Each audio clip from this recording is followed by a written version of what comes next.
club that extend well beyond games of golf, tennis, bridge, bowls, croquet. There's a broader, more enriching vein that flows through the club. When thinking about this evening, I considered my own journey and how very different my life would have been without the integral role that Elanora played. I've been a member for 31 years, and I realise I'm only just getting started when I look around the room at all these amazing members. Since 1929, when the club first opened, we've done some research and it showed that there have been about 6,000 members of the club. Members that have enjoyed the rewards of being part of the fabric and rich history of Elanora. Each of those members has a story to tell. They've made a journey in life in which Elanora has often been a cornerstone. You have to look long and hard to find a member whose life has not been made better by the journey they have travelled with the club. Those individual journeys are not just about the large variety of sports or the wonderful facilities that are on offer.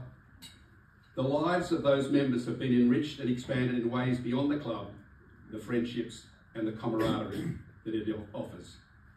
I'd like to share with you a little of my own journey and the expanded dimensions that Elanora made possible. I was introduced to Elanora by my close friend, the late Julian Hercus. I was a total golf novice, and by novice I mean novice. In fact, I knew so little about golf, I didn't know what hand to put the glove on. So I bought both a left-handed glove and a right-handed glove, and I went down to the first tee, and I just watched carefully. And I grabbed the glove for my left hand. I'm a right-handed player, and I grabbed the glove. And I don't know if anyone noticed, but I suspect my first drive told the story. It was hopeless. Julie and I were close friends, and along with many and others, I miss his friendship and quick wit, but the good memories remain. I scored my first hole-in-one playing a match against Julian, and I was witness to his first subpar round. I mention Julian because to me he epitomised one of the best and most wonderful qualities of Elanora, the true depth of friendship that Elanora makes possible. Julian and I played a lot of golf together. In fact, we played up to 3 late afternoon matches a week, often walking 18 holes in about 2.5 hours. We battled for the Cesar Romero Cup. Now you look at all these trophies here, and you won't find the Cesar Romero Cup amongst them. And the reason you haven't heard about this much revered trophy is because it's a virtual trophy that Julian and I conjured up. And the rules were simple. You could not lay up, you always had to go for everything, and we played from the tips. We played over 300 games across those years, tussling to hold the virtual trophy until the next game. When Julian was no longer able to play, we took tally of where the match count stood. Julian was ahead by 1 or 2 matches, and that's the memory that I treasure.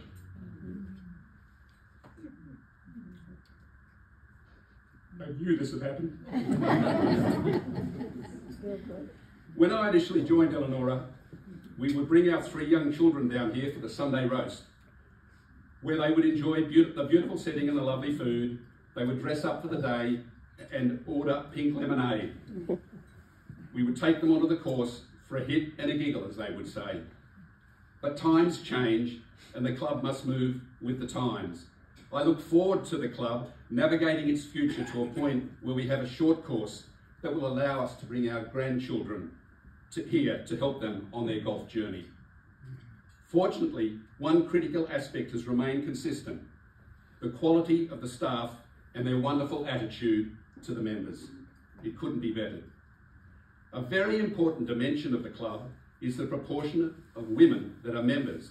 The average number of members in clubs across Australia is, for metropolitan clubs, is 18.4%, country and regional clubs, 19.4%, social clubs, they're the ones that offer a handicap only, 14.2%. However, Elanora sits at close to twice the national average at 32%. This underpins the wonderful balance of Elanora's culture. Elanora is also unique in that the number of husband and wife memberships is very high.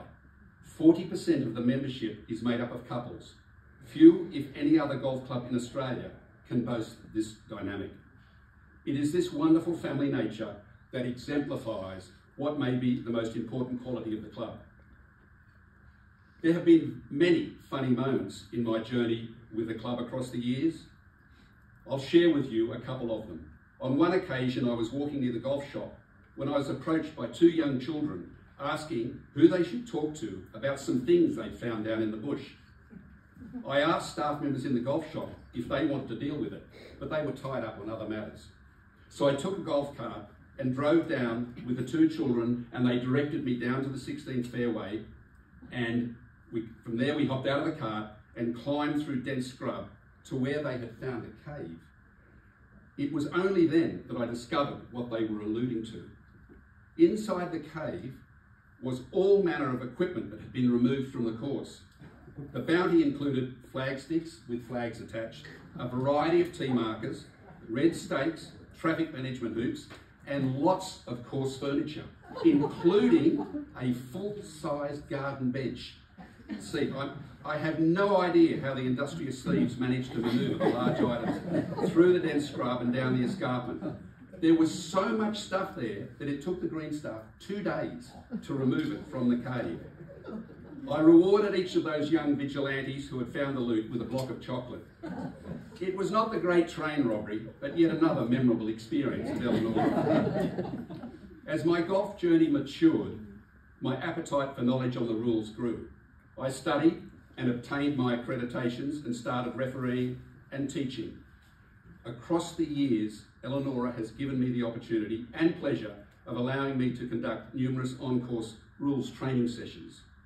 This year, the enthusiasm for the courses was higher than ever, with over 65 women and men attending the 2 sessions that I held. Will wonders never cease? Across the years, I've witnessed many strange incidents. They range from a ball caught in a bird's nest from where it had to be played, to other more outlandish situations like a bee swarm that came down over a large section of the 16th fairway. A very bizarre situation occurred one winter morning when we were the first group to tee off. It was very foggy, visibility was limited, and the grass was wet and heavy with dew. On the 7th green, we sadly found the remains of a Weimaraner dog that had been savaged in a very nasty way. Not a pretty sight. Our minds were racing as to what could have perpetrated such an act. We cautiously teed off on the 8th hole. As we approached the middle of the fairway through the fog and mist, we saw what looked like a line. Surely not. Now, we all know that Elanora is a wildlife sanctuary, but this would be going to the extremes. After what we had just observed, we had a hard time convincing our minds what was rational. And I remind you that only a year ago, in this month, 5 lions escaped from their enclosure. So we gingerly continued up the fairway, brandishing our drivers like a guild of ninjas, creeping along with our swords at the ready. As we neared the misty image, it was with huge relief that we found that it was a Tibetan Mastiff dog, and it had a mane that any lion would have been proud of. We never found out what had dispatched the Weimaraner or where the Mastiff came from, but who said that golf can't be exciting? While unable to do so this year, for many years I have refereed the club championships here at Elanora. Thank you to Tony Pearce, who so skillfully carried the mantle this year. In the club championship final, while the weather has been kind most years, we have had years when torrential rain made the course almost unplayable. In 2019, the weather gods were definitely against us. The skies were dark and heavy with rain, but the course was still playable. When we reached the first green, the rain was so heavy, the water was slowly creeping like treacle across the green towards the hole. David Bradley and Gerard Doyle were contesting the championship. David was next to putt from the edge of the green, but the path to the hole was blocked by water. David was entitled to free relief, so I determined where he should place his golf ball. However, by the time this was done, the water had moved and it was getting heavier and heavier. So time and time again, we had to move David's ball to find a point where he could putt towards the hole. Understandably, David was not enthusiastic about continuing play, but as the course was playable and it was the final, I insisted that the match go on. At the conclusion of the match, everyone was very wet and cold, but the championship was played that day, and ultimately David Bradley did prevail. But David had the last laugh. At the annual dinner that year, when the club championship trophy was presented, David asked me to come up to the podium, and he presented me with a trophy of my own. It was a snorkel and a set of flippers. So David, wherever you are, you're not here tonight, thank you, but I'm keeping them at the ready for next time. Elanora has helped open many doors for me and has always been supportive of my broader golf interests. The club has assisted with my nomination across 5 elections in pursuit in my interest in sports administration with both Golf New South Wales and Golf Australia. If it were not for Elanora, I would not have joined the board of Golf New South Wales and ultimately become the chairman, and that in turn led me to the role that I hold today as a director of Golf Australia. But perhaps more excitingly, with my interest in the rules, it gave me the opportunity to travel to St Andrews and complete my international rules accreditation with the R&A. These qualifications allowed me to referee 26 Australian Opens and countless other events, and I'm doing another one in a couple of weeks' time. In doing so, it was possible for me to meet many of the world's best players. At those men's and women's events, I have walked the fairways with over 30 players that have held the rank of world #1. That's men and women. When refereeing, you never know what is about to happen or what surprise awaits. Several years ago, at the Bonneville Ladies Classic, I received a radio call that a ruling was required on the 12th hole at the drive. When I arrived, Dame Laura Davies was pointing at 4 tees that she had placed in the ground at different spots and asked me which one was the correct one for her to get a free drop. Now, Dame Laura, if you don't know her, she has won 87 professional tournaments, including 20 on the LPGA Tour, and has won 4 majors. Laura's drive had come to rest amongst dozens of trees with a halfway house on her line of sight to the hole. She was hoping I would grant her a get-out-of-jail-free card. It was a try-on. I told her that none of the locations were correct and that she would have to play the ball as it lies. She wasn't happy about that at all and started stalking around, grumbling to herself. She said to me, "I'm not convinced that you're right." Also, her bolshy caddy was starting to get in on the act. Given she was slowing down the field and needed to get a move on, I said, "Laura, if you'd like a second opinion, I'll get one." So I radioed the tournament director and explained the situation. With Dame Laura able to hear the radio, I asked the tournament director to give his opinion on the ruling. The response from the tournament director was short and explicit. "Play the ball as it lies," he said, and ended the call. So with much difficulty, Laura got on to play the ball and went on to triple bogey the hole. Now, it wasn't quite over at that stage. 2 holes later, Laura called me again and asked for another ruling, this time looking at me and saying, "Perhaps this time you can help me." They say that refereeing is hours of boredom interspersed with minutes of sheer panic.